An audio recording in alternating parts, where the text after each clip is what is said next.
First line நேயர்களுக்கு வணக்கம். நம்ம இன்றைக்கி ரொம்ப முக்கியமான விஷயம் பார்க்க போகிறோம். அதாவது இந்த அரசு பதவி ஏற்று இன்னும் சபாநாயகர் கூட நியமிக்கப்படவில்லை. அதாவது இன்னும் நாடாளுமன்ற முதல் கூட்டத்தொடர் கூட ஆரம்பிக்கலை. அதற்குள்ளே கூட்டணி கட்சியில் மக்கள் எதிர்பார்த்தது, எதிர்க்கட்சிகள் எதிர்பார்த்தது என்ன அப்படின்னா, சந்திரபாபு நாயுடுவால் பிரச்சனை வரும், நிதிஷ்குமாரால் பிரச்சனை வரும் அப்படின்றதெல்லாம் எதிர்பார்த்தாங்க. ஆனால் ரெண்டு சீட்டு வைத்திருக்கக்கூடிய குமாரசாமி தன்னுடைய ஆட்டத்தை ஆரம்பித்து விட்டார். முதல் இது என்ன அப்படின்னு பார்த்தீங்கன்னா, முதல் செக்கு மோடிக்கே வச்சுருக்காரு. டைரெக்டாக மோடி ஆண்டு கொண்டிருந்த குஜராத் மாநிலத்துக்குமே முதல் செக்கை வச்சுருக்காரு. ஸோ அதை தான் நம்ம பார்க்க போகிறோம். இது அதிபயங்கரமான விஷயம். இது எதற்காக குமாரசாமி இந்த மேட்டரை கையில் எடுத்தார் அப்படின்றது, அதை பற்றி நம்ம டீட்டெயிலாக நம்ம பார்க்க போகிறோம். அதாவது என்னென்னா, அமெரிக்க நிறுவனமான மைக்ரோ டெக்னாலஜி அப்படின்ற நிறுவனம் குஜராத்தில் மோடியால் அழைத்து வரப்பட்டவர்கள். இது என்னென்னா, மைக்ரோ சிப் தயாரிக்கக்கூடிய ஒரு நிறுவனம்.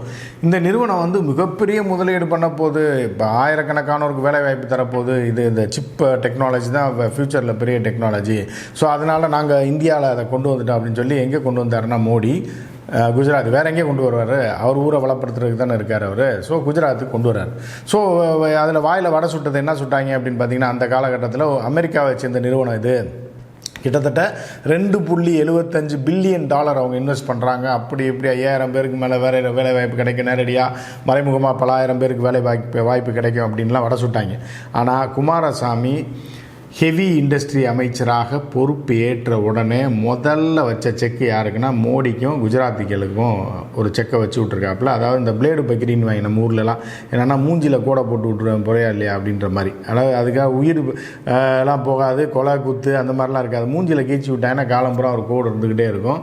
ஸோ அந்த மாதிரியான ஒரு கீச்சை குஜராத்து கீழ்ச்சி விட்ருக்காப்புல குமாரசாமி. என்ன அப்படின்னு பார்த்தீங்கன்னா, இந்த மைக்ரோடெக் கம்பெனியோட மிகப்பெரிய டுபாக்கூர் வேலை என்ன, மோடி எதற்காக அங்கே டையை போட்டார், இதில் எத்தனாயிரம் கோடி நம்ம இழக்க போகிறோம், இந்திய அரசு இழக்க போகுது அப்படின்றது தான் அவர் புட்டு வச்சுருக்காரு. எங்கே புட்டு வச்சுருக்காருன்னா, அவர் போய் முதல்ல பதவி ஏற்ற உடனே நேர முதல் கூட்டமே ஜனதா தளம் எஸ்ஸோடைய கட்சி தொண்டர்கள்கிட்ட பெங்களூரில் பேசுகிறாரு.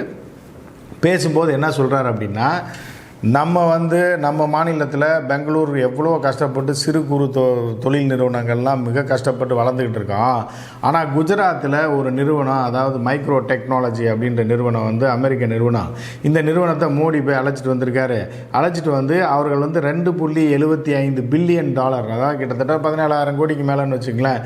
ஸோ $1 பில்லியன் இன்வெஸ்ட் பண்ணுறதா சொல்லியிருக்காங்க.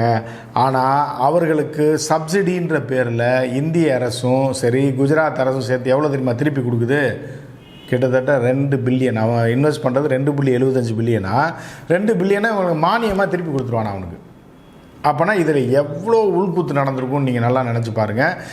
கிட்டத்தட்ட 17,000 கோடியில் 13,000 கோடி சில்லறையை திரும்பி கொடுத்துருவான் அவன் மானியமாக. யாருக்கு? அமெரிக்காக்காரனுக்கு. அவன் இங்கே கம்பெனி ஆரம்பிப்பானா, இன்வெஸ்ட்மெண்ட் பண்ணுவானா. அப்போ இன்வெஸ்ட்மெண்ட் அப்போ அவன் 5 பைசா இன்வெஸ்ட்மெண்ட் இல்லாமல் உள்ளே வரான்னு அர்த்தம். ஒரு கம்பெனியை மட்டும் போடுவான். போட்ட உடனே என்ன பண்ணுவான்னா, நாங்கள் ஒரு 2,000 கோடி இன்வெஸ்ட் பண்ணியிருக்கோம் அப்படின்னு சொன்ன உடனே ஒரு 1,500 கோடி திருப்பி கொடுத்துருவாங்க. அதை வச்சு அப்படி பில்டப் கொடுத்து 17,000 கோடி 18,000 கோடிக்கு அவன் கம்பெனி நடத்துவானான். இதை குமாரசாமி கண்டுபிடிச்சி என்ன பண்ணியிருக்காருன்னா, இப்படிலாம் நடக்குது இந்த நாட்டில். இதே நாடு முழுவதும் உள்ள சிறு குறு தொழில் நிறுவனங்களை வளர்த்தெடுப்பதற்கு இந்த அரசு எவ்வளோ மானியம் கொடுத்துருக்கு, அதை முதல்ல சொல்லுங்கள் பார்க்கலாம் அப்படின்னு சொல்லி அதிகாரிகளை கூப்பிட்டு கடிச்சு விட்ருக்கேன்னு சொல்லி பெங்களூரில் போய் சொல்லியிருக்காப்புல. டெல்லியில் அதிகாரிகளை கூப்பிட்டு, எப்படி அந்த மானியம்லாம் அவ்வளோ கொடுத்தீங்க, குஜராத்துக்கு எப்படி கொடுத்தீங்க, குஜராத்தில் எப்படி அந்த கம்பெனி ஆரம்பித்தாங்க, அவன் இன்வெஸ்ட்மெண்ட்டே பண்ணல, $2.75 பில்லியன் இன்வெஸ்ட் பண்ணுறான்றீங்க, $2 பில்லியன் திருப்பி கொடுக்குறீங்க மாநில அரசு மத்திய அரசு ஷேர் பண்ணி அப்படின்னா எத்தனை, சரி அது கொடுத்துட்டீங்க, எத்தனை சிறு குறு இண்டஸ்ட்ரிக்கு நீங்கள் காசு கொடுத்துருக்கீங்க, அதை சொல்லுங்கள் முதல்ல அப்படின்னு கேட்டதா பெங்களூரில் சொன்னோன்னே இது பூதாகரமாக பெரிய விஷயமாயிடுச்சு. இந்த நேரத்தில் மோடி வெளிநாட்டில் இருந்தார். இந்த திட்டத்தை கொண்டு வந்தது, குஜராத்துக்கு கொண்டு வந்தது, அமெரிக்க நிறுவனத்தில் பேசினது எல்லாமே பார்த்திங்கன்னா மோடி தான். சரிங்களா? ஸோ அப்போ இதில் எத்தனாயிரம் கோடி ஊழல் நடந்தது. இப்போ உங்கள்கிட்டே வாங்கிட்டு உங்கள்கிட்டே காசை திருப்பி கொடுத்தா, நீங்கள் எவ்வளோ காசு எனக்கு கொடுத்தீங்க, நான் எவ்வளோ காசு உங்களுக்கு கொடுத்தேன் அப்படின்ற ஒரு கணக்கு இருக்கு இல்லையா? இதில் ஆவரேஜாக என்ன சொல்கிறாங்கன்னா, 5,000 வேலை வாய்ப்பு இருக்கு இல்லையா, இவங்க கொடுக்குற மானியத்தை கணக்கு போட்டு பார்த்தா ஒரு ஆளுக்கு அவன் வேலை வாய்ப்பு கொடுக்குறதுக்கு நம்ம $3.5 கோடி அவனுக்கு தரோமா.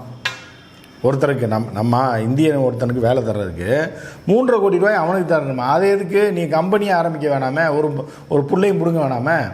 அந்த 3.5 கோடியை ஒவ்வொருத்தனுக்கும் நீயே பிரித்து கொடுத்துட வேண்டியதான். நான் பெரிய கோடீஸ்வரனை வாழ்ந்துட்டு போயிடுவானே இந்தியாவில், ஒரு குஜராத்தி வாழ்ந்துட்டு போகிறான். அப்போ அமெரிக்காவுக்கு பயந்தும் தன்னுடைய ஆட்சியை தக்க வைத்து கொள்வதற்கும் சர்வதேச அளவில் நமக்கு எந்த டிஸ்டர்பன்ஸ் வரக்கூடாது அப்படின்றதுனால இந்திய மக்களுடைய வரிப்பணத்தையும் குஜராத் மக்களுடைய வரிப்பணத்தையும் வாரி வாரி மோடி வழங்கியது இப்போது வெளிச்சத்துக்கு வந்திருக்கிறது குமாரசாமியால்.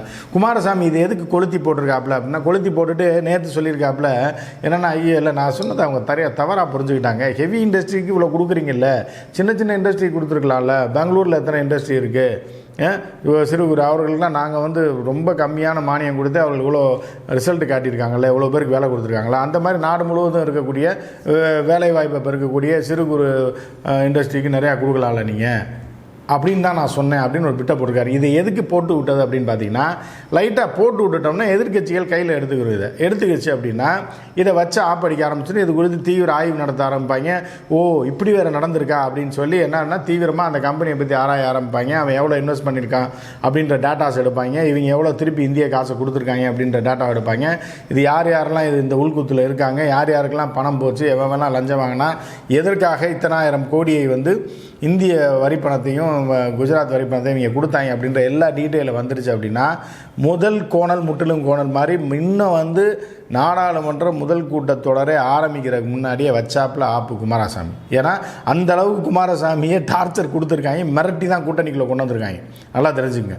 குமாரசாமியும் சரி, அது மதசார்பற்ற ஜனதா தளம்னு பேரை வச்சுக்கிட்டு பாஜகவோட கூட்டணி வைக்கும்போது இப்போ இவர்கள் பண்ண கூத்து இருக்குது பார்த்தீங்களா, பழைய ஊழல் கேஸை உள்ள விசாரிப்பேன், குமாரசாமி தூக்கி உள்ளே வச்சுருவேன் அப்படின்லாம் மிரட்டி தான் இந்த பாஜக கூட்டணிக்குள்ளேயே கர்நாடகாவில் கொண்டு வந்தாங்க. பாஜக கூட்டணிக்குள்ளே அந்த குமாரசாமி வந்ததுனால தான் பிஜேபி இவ்வளோ சீட்டு ஜெயிச்சிருக்கு. கிட்டத்தட்ட ஒரு 16 இடங்களுக்கு மேலே ஜெயித்ததுக்கு காரணம் என்ன அப்படின்னு பார்த்தீங்கன்னா, குமாரசாமி இல்லை அப்படின்னா பிஜேபி வேறு 6 இடங்கள் கூட ஜெயிச்சிருக்காது, ஆட்சியே மாறி போயிருக்கும். அதனால் கடந்த காலத்தில் பிஜேபி குமாரசாமியை மிரட்டியதை வைத்து குமாரசாமி முதல்ல ஆட்டத்தை இன்னும் ஆரம்பிக்கவே இல்லை, ரெஃப்ரி விசில் ஊதவே இல்லை. ரைட்டா? இப்போ தான் நடுவில் பந்தை வச்சு ப்ராக்டிஸ் பண்ணிகிட்டு இருக்காங்க. ப்ராக்டிஸ் பண்ணும்போதே அடித்தாப்பில் பாருங்கள் ஒரு கோல். இது அதாவது ஒரே கல்லில் 3 மாங்கான்ற மாதிரி மோடிக்கு செக்கு, குஜராத்திகளுக்கு செக்கு, சரியா, குஜராத் இண்டஸ்ட்ரியலிஸ்ட்டுகள் செக்கு, அது போக மத்திய தொழில்துறை எந்த அர்த்தத்தில் அமெரிக்காக்காரனுக்கு இவ்வளோ காசு தூக்கி கொடுக்குது அப்படின்றது ஒரு செக்கு அப்படின்னு சொல்லி குமாரசாமி வச்ச செக்கு இப்போ ஒரு பெரிய டேர்னிங் பாயிண்ட்டாக இருக்குது. ஆனால் நம்ம எல்லாரும் எதிர்பார்த்தது என்னென்னா, அந்த கூட்டணி ஆட்சி நிற்காது, இவரால் போயிடும் அவரால் போயிடும்ன்ற நேரத்தில் 2 சீட்டு 3 சீட்டில் பிடிங்கிட்டு போகிறதுக்கான வாய்ப்பு இருக்குது அப்படின்ற மாதிரியா ஒரு சிக்ஸர் அடிச்சு விட்ருக்காப்புல குமாரசாமி. குமாரசாமியோட இந்த நடவடிக்கை ரொம்ப தில்லான நடவடிக்கை அப்படின்னு நம்ம பார்க்குறோம். ஏன்னா இது குமாரசாமி சொன்னது பெரிய அளவில் இம்பேக்ட் ஏற்படுத்தாதுன்னு நம்ம பொதுவாக பார்க்கலாம். ஆனால் எதிர்கட்சிகள்கிட்ட போட்டு விடுறது இது லைட்டாக இப்படி இருக்குது பார்த்துக்குங்க அப்படின்னு. நான் அப்படிலாம் சொல்லலைன்னு அடுத்த நாள் மாற்றி சொன்னாலும் சொன்னது தானே இப்போ தேட ஆரம்பிச்சுடுவாங்க உள்ள. இது ஒரு டெக்னிக். அதாவது கூட்டணி கட்சிகளாக இருந்தாலும் சரி, எதிரிகளை போட்டு விடுறதா இருந்தாலும் சரி, எதையாவது ஒன்று டீட்டெயிலாக நம்ம உள்ளே போய் எடுத்து போட்டு விட்டுறது. இதற்காகத்தான் நிதித்துறையை யாருக்கும் கொடுக்கல. நிதித்துறையை மட்டும் யாருக்காக கொடுத்துருந்தாங்க அப்படின்னா மொத்தமாக இந்த கூட்டத்தோட கேபினெட்டில் உள்ள 5-6 பேர் ஜெயிலுக்கு போகிறது உறுதி, இம்மீடியட்டாக ஜெயிலுக்கு போயிடுவாங்க. அதனால் நிதித்துறையை கொடுக்கல, உள்துறையை கொடுக்கல, ஏன்னா பாதுகாப்புத்துறையை கொடுக்கல. இதுக்கு காரணம் என்ன அப்படின்னா இதுதான். ஸோ இப்படி கொடுத்தா 4 நாள் இன்னும் பார்லிமெண்ட் ஆரம்பிக்கிறதுக்குள்ளே நோண்டி விட்டாப்புல குமாரசாமி. இன்னும் என்னென்ன நடக்க போகுதுன்னு பார்க்கலாம். இந்த ஆட்சி தொடராது அப்படின்றதுக்கு இந்த குமாரசாமியோடைய இந்த ஒரு செயல்பாடை ஒரு சிறிய ஒரு ஊர்கா மாதிரி வச்சுங்களேன். இன்னும் பெரிய தயிர் சோறு மட்டும் இல்லை, இன்னும் சாம்பார் இருக்குது, ரசம் இருக்குது, புளிக்குழம்பு இருக்குது, பொரியல் இருக்குது, இன்னும் நிறையா இருக்குது இந்த ஆட்சியில். எல்லாத்தையும் நம்ம பார்க்க தான் போகிறோம். மற்றும் ஒரு நிகழ்ச்சியில் சந்திப்போம். நன்றி, வணக்கம்.